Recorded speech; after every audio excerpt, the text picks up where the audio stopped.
Everyone, welcome back to my channel InfoSec Lab, and today is gonna be another day of Advent of Cyber 2024 from TryHackMe. Today we're gonna be going over another type of vulnerability in web application, socket vulnerabilities. We're gonna be learn about the web sockets and their vulnerabilities, and learn how WebSocket message manipulation can be done.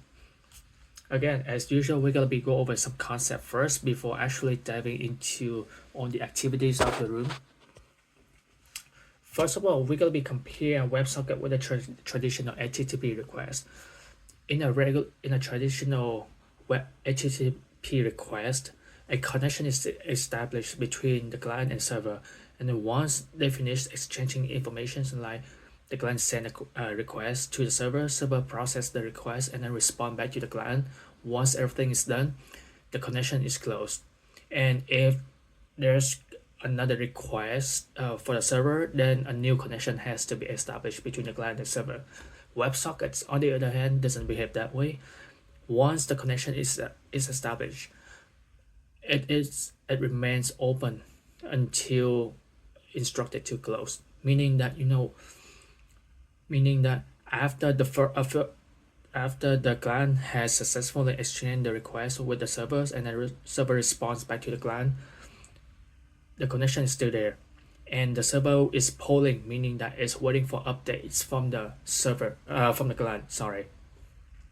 Why is it important? Because WebSockets are widely used in real-time applications or streaming applications where new updates has to be constantly updated into server. And thanks to WebSockets, real-time applications can save a lot of times and respond faster compared to the traditional HTTP request. So let's go over some WebSocket vulnerabilities. Weak authentication and authorization. Unlike regular HTTP, WebSockets don't have the built-in ways to handle such mechanism like authentications and authorization or section validation. Because of that, if the security is not set up correctly, then attackers can actually leverage the weakness in the protocol to get access to to the information from the server.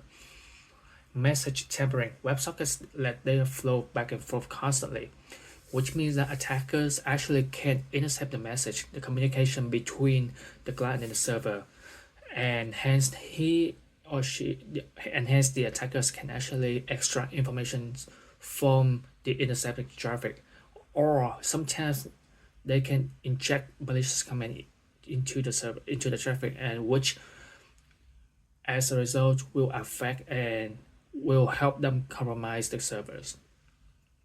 Cross-site WebSocket hijacking. This happens when an attacker tricks users' browser into opening a WebSocket connection to another website. If successful, the attacker may be able to hijack that connection and access data meant for the legitimate browsers or clients. Denial of service. Because the WebSocket connections stay open, they can be targeted by DOS attack, which is denial of service. Attacker could actually flood the server with multiple requests at the same time with the purpose of slowing down the servers or actually crashing the servers. So what is WebSocket message manipulation? WebSocket message manipulation is a kind of attack vulnerability where attackers intercept the traffic between the client and the web servers, modify the data within the message, and then hence manipulate the outcome of the behaviors of the applications. By doing that, the attackers can extract information from the servers or perform some malicious actions or exploit, which can help them leverage to other attacks in the applications. Alright,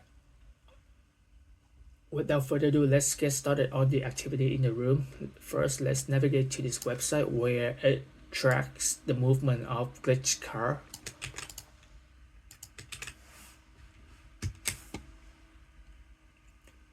Okay, again, before we intercept the traffic in this website, we're gonna have to enable Bub Suite,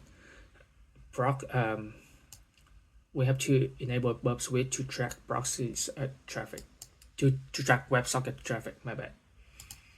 We can do that by going to the settings right here, and then in the proxies tab, make sure that these two options are selected. These two options are checked: intercept client to server messages, intercept server to client messages. Once it's enabled and checked, we can actually intercept the traffic. First,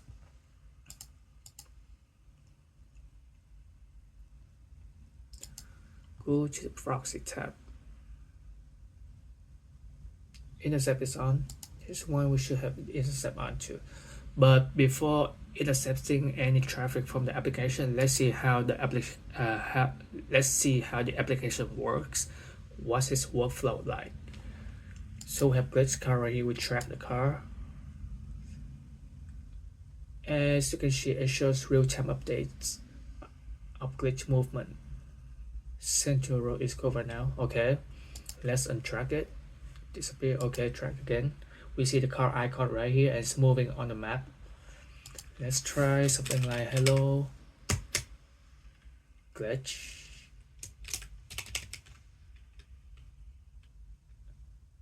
Am I being tracked? Let's see. Okay. Alright, so we have know that these basic functionalities and the workflow of the application. Now let's try intercepting the traffic and see what actually going on. Okay. Now we have to make sure that enables burps right here, the burp settings for the Foxy proxy, and then the intercept is on. Let's track it.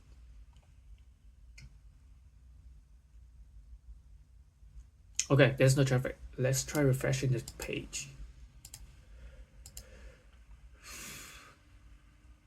Forward.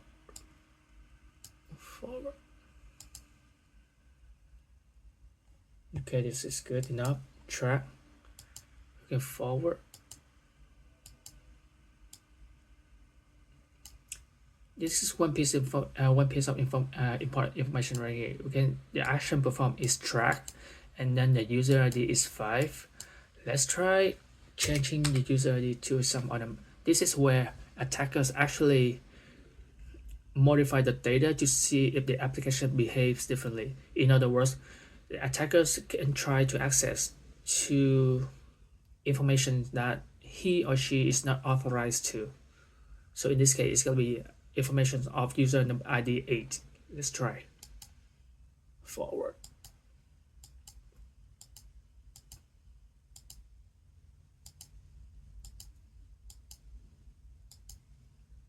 Okay, it looks like nothing happens.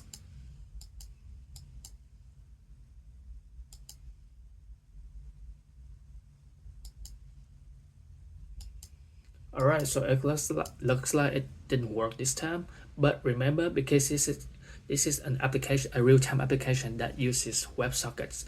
So, and then there are constantly data flowing back and forth between the client server. We have to make sure that all the attacks or all the steps in the exploit had to happen fast enough so it won't be overflooded by some other flows of traffic. So let's try again. Let's untrack this one, turn off the intercept and turn it on again. Track, and then we see right here the same thing. Let's modify it to number 8, forward it, and here we go. We see a response. This is the flag that we were supposed to look for, the first one, and then keep forwarding to see. After a few forwards, you see the flag appear on the website right here. I think someone's tracking my car. Dude, where is my car? That's the first flag. Now we have explore or exploit the vulnerability in the tracking function of the website. Click a few more forwards to see what happens. There's nothing else to exploit from this function. So let's move on to the next function, which is displaying whatever message you type in this text box. Again, intercepts up, quit tracking. Let's see what happened when we try to type in a word. Hello world. We can see right here the action is send message, and the content of the message is hello world. Comes with a sender ID, which is 5. Again, we can try and modify this ID. Set forward. Keep forwarding.